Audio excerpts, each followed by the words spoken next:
Kalau kita sedang mendengar, apa pula body language yang kita perlu buat? Ada satu video saya yang viral tentang power zone yang mendapat tontonan lebih daripada 1.5 juta. So dalam konten tu saya bagi tahu kalau kita bercakap jangan tutup power zone. Dan ada juga orang tanya, tuan, kalau kita sedang mendengar orang bercakap, apa pula body language yang kita perlu buat? Cadangan saya, buat macam ni. So daripada situ hasilnya kita akan nampak naturally it will change.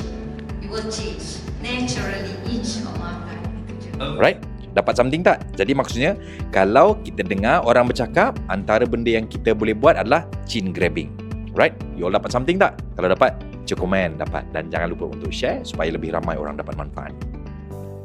You all nak join ke Speak with Confident 4 dan 5 Oktober ni? Klik link di bio. Register sekarang, jumpa anda di Speak with Confidence.